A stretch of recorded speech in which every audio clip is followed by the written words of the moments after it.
नमस्कार दोस्तों, स्वागत है हमारे चैनल पर जहां हम जीवन की सच्ची कहानियां सुनाते हैं जो दिल को छूती है और दिमाग को राहत देती है। आज की कहानी है एक छोटे से गांव की जहां की मिट्टी में जिंदगी की खुशबू है, लेकिन एक लड़के के दिमाग में ओवरथिंकिंग का जहर। नाम है उसका रामू।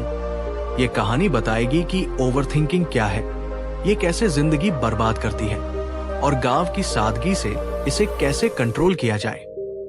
तैयार है? चलिए शुरू करते हैं। हमारा गांव है हरिपुर, हिमालय की तलहटी में बसा। यहाँ की हवा इतनी शुद्ध कि सांस लेते ही मन तरोताजा हो जाता, लेकिन रामू के लिए ये हवा भी बोझ लगती थी। रामू 25 साल का जवान लड़का, गांव के किसान का बेटा। पिताजी खेतों में मेहनत करते, माँ घर संभालती और छोटी बहन स्कूल जाती। रामू ने शहर जाकर पढ़ाई की थी, लेकिन वापस लौट आया। क्यों?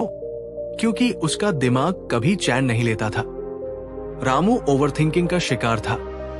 छोटी छोटी बातों पर घंटों सोचता, जैसे कल खेत में बारिश हुई तो फसल खराब हो जाएगी, अगर फसल खराब हुई तो पिताजी क्या कहेंगे, क्या गांव वाले हंसेंगे, क्या मैं कभी सफल हो पाऊंगा। ये विचार उसके दिमाग में घूमते रहते जैसे चक्की में अनाज। रात को नींद नहीं आती, दिन में काम नहीं होता। वो सोचता, क्या मैं गलत हूं? क्या मेरी जिंदगी बर्बाद हो रही है? एक दिन रामू खेत में काम कर रहा था। अचानक बादल घिराए। वो सोचने लगा, बारिश आएगी तो जमीन गीली हो जाएगी, काम रुक जाएगा। अगर काम रुक गया तो शाम तक क्या होगा? पिताजी नाराज होंगे। क्या मैं अच्छा बेटा नहीं हूं? उसके हाथ रुक गए। वो वही बैठ गया, सिर पकड़कर। ओवरथिंकिंग ने उसे लकवाग्रस्त कर दिया। गांव की बुजुर्ग अम्मा, जो पास के आम के पेड़ के नीचे बैठी थी, ने उसे देखा। अम्मा 70 साल की, गांव की सबसे बुद्धिमान महिला। वो बोली, बेटा रामू, क्या हुआ?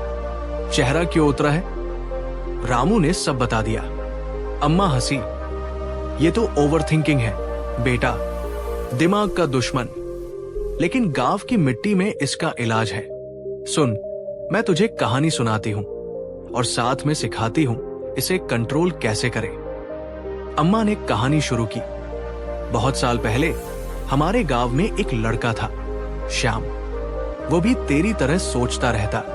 एक बार वो नदी किनारे गया मछली पकड़ने, लेकिन सोचने लगा, अगर मछली नहीं मिली तो क्या मैं असफल हूं? घंटों बैठा रहा बिना कुछ किए। फिर एक दिन गांव के गुरुजी ने कहा, श्याम, जब विचारों का तूफान आए तो खुद को डिस्ट्रैक्ट कर, कुछ और काम कर ले। रामू ने पूछा, कैसे अम्मा?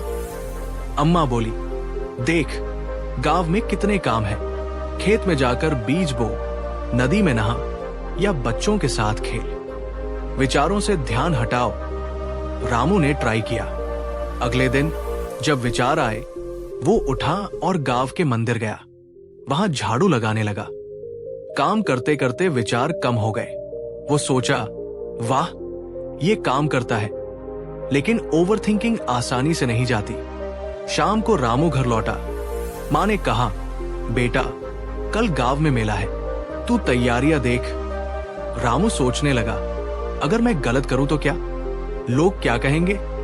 फिर से विचारों का जाल। अम्मा ने अगली सुबह रामू को बुलाया। बेटा, आ, नदी किनारे चले। वे नदी के पास बैठे। अम्मा बोली, जब दिमाग भागे तो सांस पर ध्यान दे, गहरी सांस लो। रामू ने किया, लंबी सांस अंदर बाहर।